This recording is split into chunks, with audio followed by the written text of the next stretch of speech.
Welcome to English Vertex Podcast.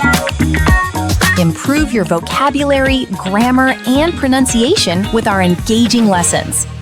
Hello, everyone. Welcome back to English Vertex Podcast. I'm so happy you're here with us today. Hey there. It's great to be back.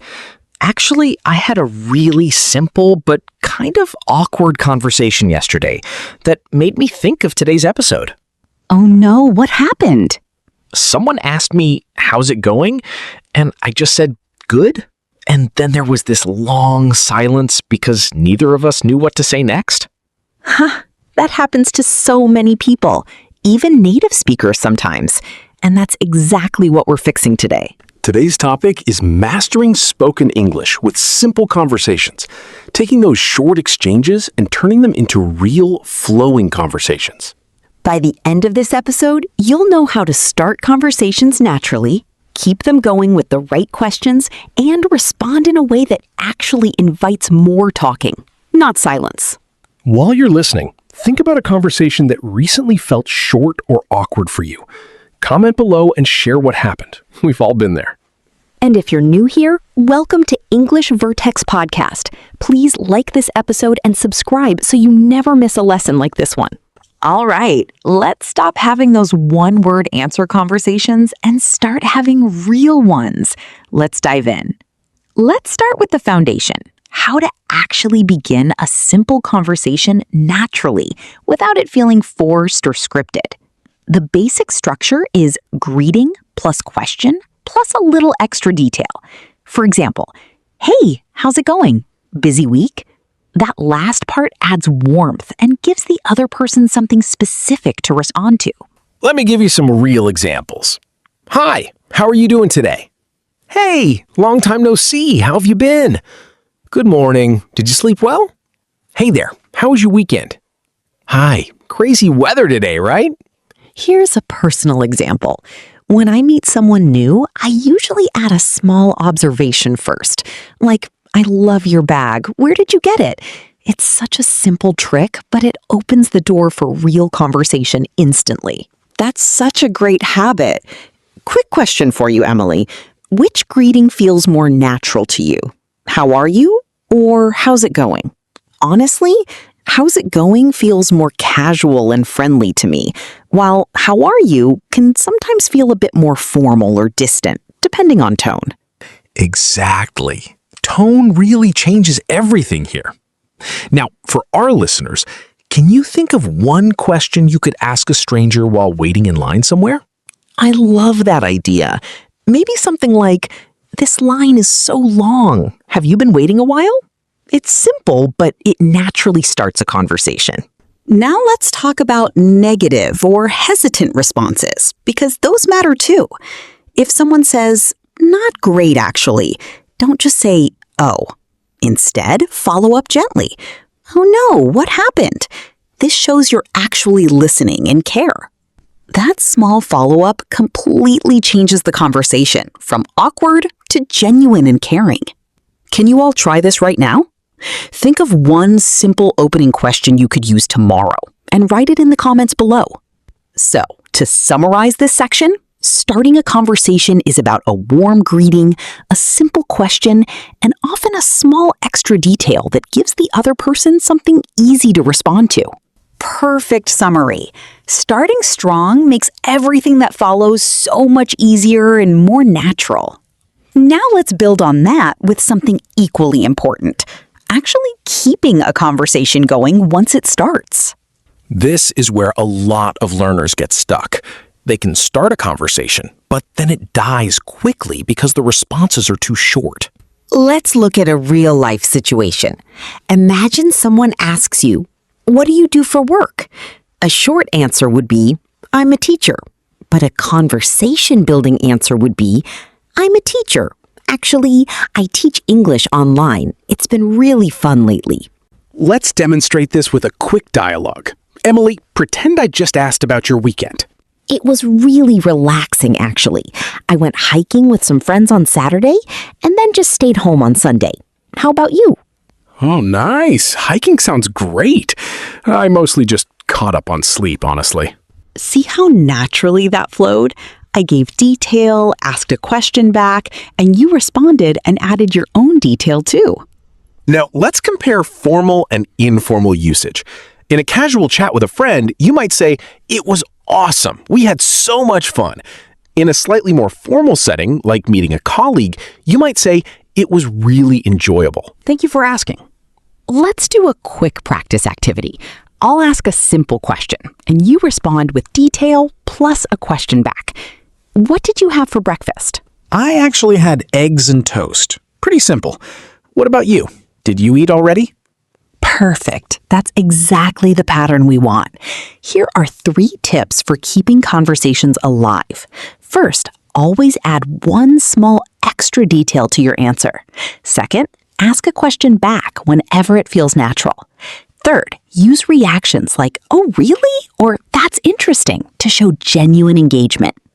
Those reaction phrases are honestly so powerful. They cost almost nothing to say, but they make the other person feel truly heard. I'd love for you to write one short conversation example in the comments. Just 2 or 3 exchanges back and forth using these tips. To review this section, remember, detail plus a question back keeps conversations flowing naturally, and small reaction phrases show real engagement and interest. Now, let's move into a third area, applying all of this to real everyday conversation scenarios you'll actually face. Let's start with meeting someone new at a social event. This is often the most nerve-wracking situation for learners, but it doesn't have to be complicated. A practical scenario. You're at a friend's party and you don't know many people. You could say, "Hi, I'm Emily. I don't think we've met before. How do you know the host?" That's such a natural opener because it gives an easy topic, the host, that both people already have in common. Here's a tip for politeness and naturalness.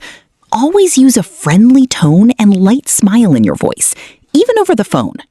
Tone often matters more than the exact words you choose. Let's talk about ordering food as another scenario. Instead of just saying, "Coffee, please," you could say, "Hi, could I get a medium coffee, please? And do you have any oat milk options?" It's polite, clear, and naturally conversational. Great example. Now, let's look at small talk with coworkers, another very common situation. "Hey, how's your project going? Anything exciting happening this week?" And a response might be, "It's going well, actually. We just finished a big presentation. How about your side of things?" Let's do an interactive mini practice. I'll give you a scenario, and Emily will respond naturally. You're at a coffee shop, and the barista says, "Busy day?" "Yeah, pretty busy actually. Lots of errands today. How's your day going so far?" Perfect natural response, with detail and a question back. Exactly what we practiced. I really encourage everyone listening to say a response like that out loud right now, imagining you're actually in that coffee shop. Speaking it out loud, even alone, trains your mouth and brain to respond quickly and naturally in real situations.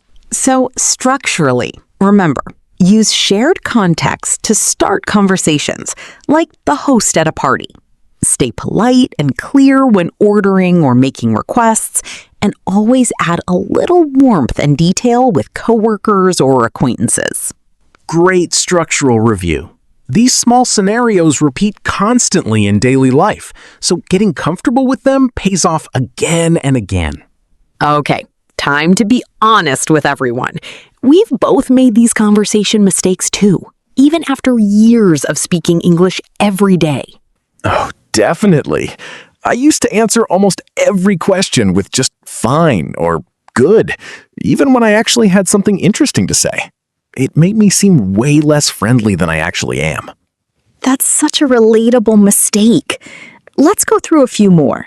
Mistake number 1, giving one-word answers like good or fine without any extra detail, which quietly ends the conversation. Mistake number 2, forgetting to ask a question back, which puts all the conversational effort on the other person and can feel a bit one-sided. Why does this happen?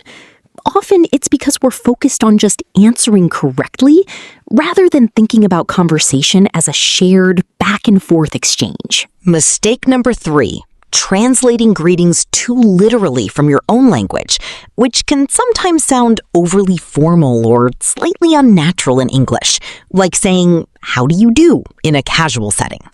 And mistake number 4, avoiding small talk altogether because it feels unnecessary, when actually it's often the bridge that leads to deeper, more meaningful conversations later. Let's do a quick correction game. I'll give a weak response, and Emily will improve it. Ready when you are. Someone asks, "How was your trip?" And you say, "Good." Better version.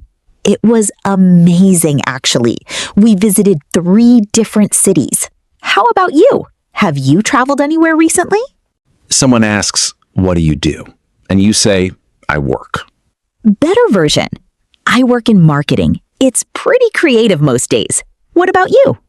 Perfect improvements both times. So much warmer and more engaging. Please remember, if your conversations have felt short or awkward before, it doesn't mean you're bad at English. It just means a few small adjustments can completely change the flow. Exactly. And honestly, even native speakers have to learn these conversational habits consciously at some point too. Now let's move into our favorite part. Choose the correct sentence. I'll give you 2 options and you decide which one keeps the conversation going better. Situation 1. A. Fine. B. Pretty good, actually. Just got back from the gym. How about you? B. Definitely more engaging and conversation friendly. Situation 2. A. I work. B. I work as a nurse. It's busy but really rewarding. What do you do? B. Much more detailed and inviting.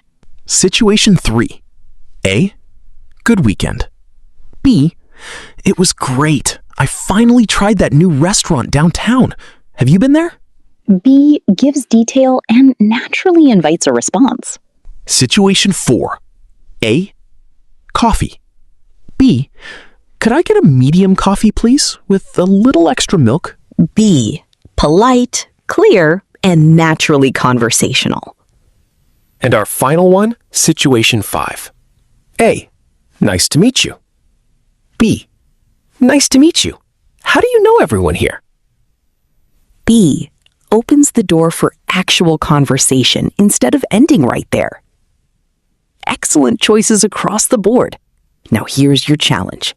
Pick one everyday situation, like ordering coffee or greeting a coworker, and write your own natural response with detail and a question back. Try saying it out loud right now too, wherever you're listening from, even if it feels a little silly talking to yourself. You can also experiment with formality. Try a casual version for a friend, then a slightly more polite version for a stranger or coworker. Remember, real conversation always matters more than perfect grammar. Warmth and genuine curiosity go a long way, even with small mistakes here and there. Wow, I already feel more excited to have small conversations today after talking about all this. Same here. Let's quickly recap the 3 main ideas we covered today. First, starting conversations naturally with a greeting, a question, and a little extra detail. Second, keeping conversations going by adding detail to your answers and asking questions back. Third, applying all of this to real, everyday scenarios, like meeting new people, ordering food, or chatting with coworkers. If you can start using even one of these habits this week, your conversations are going to feel so much warmer and more natural, almost immediately. And remember, you don't need perfect grammar to have a great conversation. Genuine curiosity and warmth honestly matter more than flawless sentences. Here's a question for you before we go. What's one conversation you're planning to have this week where you'll try out these new habits? Tell us in the comments. We'd love to hear. And if this episode helped you today, please like it, share it with a friend who's learning English, and subscribe to English Vertex Podcast so you never miss an episode. We put so much heart into making these lessons practical for real, everyday conversations, and your support truly means so much to us. Keep practicing, keep asking those follow-up questions, and don't be afraid to add a little extra detail, even if it feels unfamiliar at first. Thank you so much for spending this time with us today. See you next time.